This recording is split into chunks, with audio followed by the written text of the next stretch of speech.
तिथे एक शेतकरी राहत होता. पती पत्नी दोघच होते, मूलबाळ त्यांना नव्हतं. दोघेच राहायचे घरात. आणि त्यांची एक शेतकरी असल्यामुळे त्यांच्याजवळ एक बैल जोडी होती. बैलांचं नाव होतं सर्जा राजा. शेतकरी असल्यामुळे बैल होते त्यांच्याकडे. बैलांचं नाव होतं सर्जा राजा. आता त्यांना मूलबाळ नव्हतं. अगदी आनंदात त्यांचा संसार चालू होता. पती आपल्या पत्नीला का ग असं नावाने करायचं, का ग काय करतेस तू. आणि पत्नी आपल्या पतीला म्हणायची का हो काय करतायत तुम्ही. कारण त्यांना मूलबाळ नव्हतं ना. मूलबाळ असलं तर म्हणतात का हो दादूचे पप्पा काय करून राहिले तुम्ही, काय ग दादूची मम्मी काय करून राहिले. म्हणजे त्यांना मूलबाळ नव्हतं. मूलबाळ असलं तर मुलाबाळांच्या नावाने हाका मारतात, पण त्यांना मूलबाळ नव्हतं.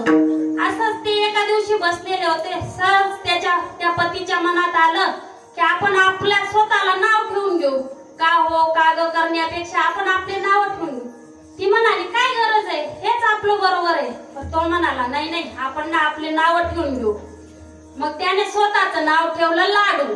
तू मला लाडू म्हणत जाय. आणि तिचं नाव ठेवलं जिलेबी. तिचं नाव जिलेबी, त्याचं नाव लाडू. आणि सर्जा राजा. मग आता म्हणायचं या सर्जा राजांचं पण नाव आपण बदलून घेऊ. आता सर्जाचं नाव ठेवलं त्यांनी पाहुणा आणि राजाचं नाव ठेवलं त्यांनी चाबू. शेतकरी होता तो. असं सर्वांची नाव फिक्स झाले. लाडू, जिलेबी, पाहुणा आणि चाबू सर्वांचे नाव फिक्स झाले. एके दिवशी लाडू गेला शेतात. त्याला जमीन नांगरायची होती. त्यांनी पाहुणा आणि चाबूकचं आऊत जुंपलं, नांगरणी चालू केली. थोडा वेळ झाला, 9 साडेनऊ वाजले असतील. आणि मग जिलेबी आली न्यारी घेऊन. न्यारी आधी न्यारी म्हणायची, आता नाश्ता म्हणतात. आली जिलेबी नाश्ता घेऊन आली लाडूसाठी. मग लाडूने सांगितलं जिलेबी ती भाकरी ठेव तिथंच आंब्याच्या सावलीत. मग तिने मी तोवर येतो, पाहुणा आणि चाबूकला सोडून आणि चारा पाणी करतो, तोवर ठेव तू त्या भाकरी तिथं. जिलेबीला घरी थोडस काम होतं. तिने त्या भाकरी ठेवल्या आंब्याच्या झाडाखाली ठेवल्या आणि ती लगेच घरी परत आली. लाडूने ते आपले पाहुणा आणि चाबूकला सोडलं, त्यांना पाणी पाजलं, चारा टाकला आणि त्याच आंब्याच्या झाडाखाली त्यांना बांधून दिलं आणि बसला आपला जेवायला. त्याने काय नाही 2-3 घास खाल्ले. जिलेबीने आणले होते ताक आणि भाकर. आणि मग तो 2-3 घास खाल्ला. तेवढ्यात त्या लाडूचा लांबचा नातेवाईक होता. आला तो तिथं. मग लगेच हा म्हणतो चला जेवायला. हा म्हणतो नाही नाही चालू द्या, अहो या जेवण करा. मग तो पाहुणा आलेला होता ना, लांबचा नातेवाईक म्हणजे पाहुणा आलेला होता त्यांच्याकडे.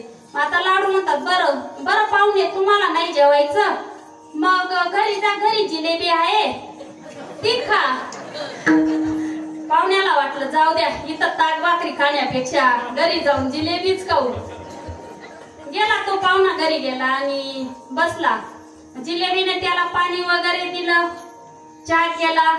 मग जिलेबीने स्वयंपाक बनवला आणि तिने विचारलं चला पाहुणे जेवायला बसता का लाडूला येऊ देता. आता पाहुण्याला वाटलं जिलेबी तर आहेच, लाडू पण येऊ द्या, दुधात साखर होईल. पाहुणा थांबला. एवढ्यात काय झालं, इकडे लाडूचं आऊत सोडलेलं होतं आणि त्याने तिथंच शेतातच झोपून घेतलं थोडा वेळ. त्याचा डोळा लागला आणि थोड्या वेळाने त्याला जाग आली.